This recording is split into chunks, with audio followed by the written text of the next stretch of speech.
हारून अल रशीद के दौर में एक बार बहुत बड़ा कहत पड़ गया। इस कहत के असरात समरकंद से लेकर बगदाद तक और कूफा से लेकर मराकश तक ज़ाहिर होने लगे।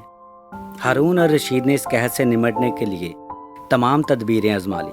उसने गल्ले के गोदाम खोल दिए, टैक्स माफ़ कर दिए, पूरी सल्तनत में सरकारी लंगर खाने कायम कर दिए और तमाम अमरा और ताजरों को मुतासरीन की मदद के लिए मोबलाइज कर दिया। लेकिन इसके बावजूद अवाम के हालात ठीक ना हुए। एक रात हारून अल रशीद शदीद टेंशन में था। उसे नींद नहीं आ रही थी। टेंशन के इस आलम में उसने अपने वज़ीर आज़म याह्या बिन खालिद को तलब किया। याह्या बिन खालिद हारून अल रशीद का उस्ताद भी था। उसने बचपन से बादशाह की तरबियत की थी। हारून अल रशीद ने याह्या खालिद से कहा, उस्ताद मोहतरम, आप मुझे कोई ऐसी कहानी, कोई ऐसी दास्तान सुनाएं जिसे सुनकर मुझे करार आ जाए। याह्या बिन खालिद मुस्कुराया और अर्ज़ किया, बादशाह सलामत, मैंने अल्लाह के किसी नबी के हयात तायबा में एक दास्तां पढ़ी थी। दास्तां मुक़द्दर, किस्मत और अल्लाह की रज़ा की सबसे बड़ी और शानदार तशरीह है। अगर आप इजाज़त दें तो मैं वो दास्तां आपके सामने दोहरा दूं। बादशाह ने बेचैनी से फरमाया, या उस्ताद फ़ौरन फरमाइए। याह्या खालिद बिन ने अर्ज़ किया, किसी जंगल में एक बंदरिया सफ़र के लिए रवाना होने लगी। उसका एक बच्चा था। वो अपने बच्चे को साथ नहीं ले जा सकती थी।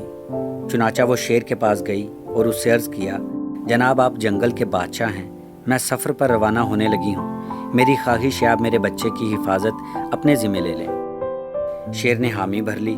बंदरिया ने अपना बच्चा शेर के हवाले कर दिया।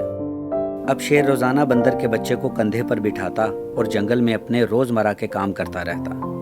एक दिन वो जंगल में घूम रहा था कि अचानक आसमां से एक चील ने डाई लगाई, शेर के करीब पहुंची, बंदरिया का बच्चा उठाया और आसमां में गुम हो गई। शेर जंगल में भागता दौड़ता रहा, लेकिन वो चील को न पकड़ सका। याह्या खालिद रुका, उसने सांस लिया और खलीफा हारून अल रशीद से अर्ज़ किया, बादशाह सलामत।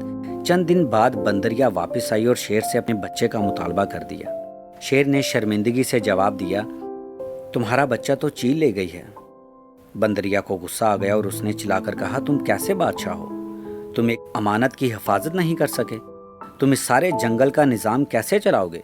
शेर ने अफसोस से सर हिलाया और बोला, मैं ज़मीन का बादशाह हूँ। अगर ज़मीन से कोई चीज़, कोई आफत तुम्हारे बच्चे की तरफ बढ़ती तो मैं उसे रोक लेता, लेकिन ये आफत आसमां से उतरी थी और आसमां की आफतें सिर्फ़ और सिर्फ आसमान वाला ही रोक सकता है।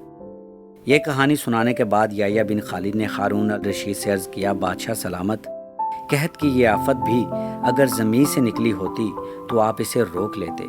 यह आसमां का अजाब है, इसे सिर्फ अल्लाह ताला रोक सकता है। चुनाचा आप इसे रुकवाने के लिए बादशाह न बने, फ़कीर बन जाएं, ये आफत रुक जाएगी। दुनिया में आफतें दो किस्म की होती हैं, आसमानी आफतें और ज़मीनी आफतें। आसमानी आफत से बचने के लिए अल्लाह ताला का राज़ी होना ज़रूरी है, जबकि ज़मीनी आफत से बचाव के लिए इंसानों का मुत्तहिद होना, वसाइल का भरपूर इस्तेमाल और हुक्मरानों का इखलास दरकार होता है। याह्या बिन खालिद ने हारून अल रशीद को कहा था, आसमानी आफतें उस वक्त तक ख़त्म नहीं होती जब तक इंसान अपने रब को राज़ी नहीं कर लेता। आप आफत का मुकाबला बादशाह बनकर नहीं कर सकते।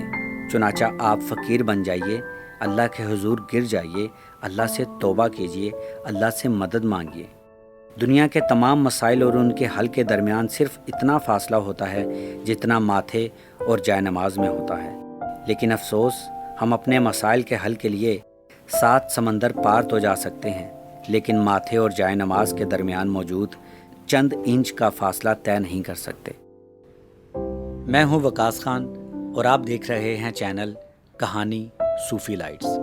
अगर आपने अभी तक हमारा चैनल सब्सक्राइब नहीं किया तो अभी सब्सक्राइब करें और साथ लगे बेल आइकॉन पर लाजमी क्लिक करें ताकि हमारी आने वाली हर वीडियो आपको मौसूल हो सके। शुक्रिया।